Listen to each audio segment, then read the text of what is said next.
This past week, we saw a couple new releases in the Google Play Store in the form of Google Play Editions. Now, while these particular versions of these devices are basically made for developers so they can provide better software for those devices, they are available in the Play Store for a price, and the consumer can benefit from them. Should they? Hey, it's Josh Vergara from Android Authority. What's going on, everybody? And this is your quick review of the LG G Pad Google Play Edition. Now, as was the case with the Samsung Galaxy S4 and the HTC One before it, the LG G Pad and also the Sony Xperia Z Ultra all come with stock Android built in, and that is what we're going to focus on. But in terms of the design, we do want to just mention a couple of things about these Google Play Editions. They are literally the same as their original counterparts, especially in the case of the LG G Pad, in which it has the mix of plastic with an aluminum slab on the back. One thing I do like, however, is that the Google Play Edition comes in black standard. There is a black version of the original LG G Pad, but when I opened up the box and I found this black edition, oh, this thing just looks really attractive. After that, you have the 8.3-inch screen that brings 1920 by 1200 resolution and makes all of the elements look really great. If you want to know more about the design and the display of the LG G Pad, then we have the full review that I did on the original here at the Android Authority channel. Underneath the surface, we still have the Snapdragon 800 that powers a stock Android build and provides really good performance, especially with the optimizations in Android 4.4.2. After that, in the hardware, expandable storage is available with a small slot that is found at the top of the device. And then a 4600 mAh battery unit provides very good longevity for battery life. And now we get to the software and the camera, where the differences start to show. The Google Play Edition of the LG G Pad comes with stock Android, which is what makes it pretty unique. And after all, the stock Android build, Android KitKat 4.4.2 in this case, shows that it has the same minimalistic build and just performs its very few tasks very well, mainly different search functions. This is compared to the LG G Pad original, which came with the Optimus UI that came with a lot of features. So while this is basically not really a negative at all unless you really want all of those features, we can look at the LG G Pad, the Google Play Edition, in terms of what it is lacking compared to the original.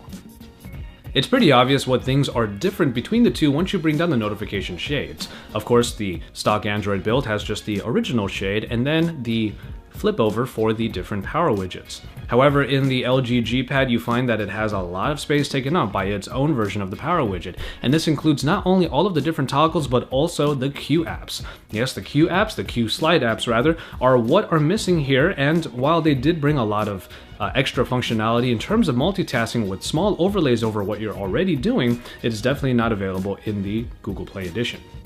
Speaking of multitasking, you are not going to have the slide aside, which was an innovation brought in via the G2 and then brought over to the G Pad, in which you can put aside whole applications in order to create a stacked list of applications that you can easily bring over with a 3-finger swipe.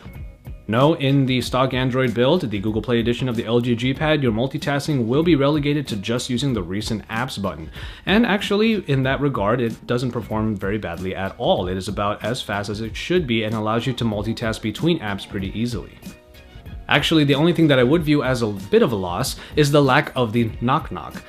When it comes to a tablet like the LG G Pad, it is nice to just have the device on your table and then be able to double tap the screen in order to turn it on. That is not available in the Google Play Edition, as I've tried to tap over and over again to see if it would turn on, and it definitely did not. In the camera situation, it is pretty much the same situation. After all, the stock Android build does have a much more minimalistic camera, and compared to the camera found in the original Optimus UI, it loses a lot of the features that were included there. However, when it comes to the picture quality, it is about the same. After all, you have the same 5-megapixel shooter on the back on this tablet. And that means that the picture quality is really only decent, and we still wouldn't recommend you go out to shoot with a tablet, especially one at 8.3 inches like this. Of course, aside from just the features that are included or not included in these versions of Android, you can just look at the aesthetics.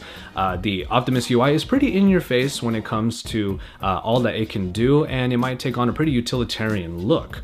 And on the other hand, stock Android is a very elegant looking version of Android. It is, of course, the quintessential Android experience that is available, and that might sway you even more. So, depending on which one you think looks better, or depending on which one has more features, might be what sway you here in terms of the two versions of the LG G Pad.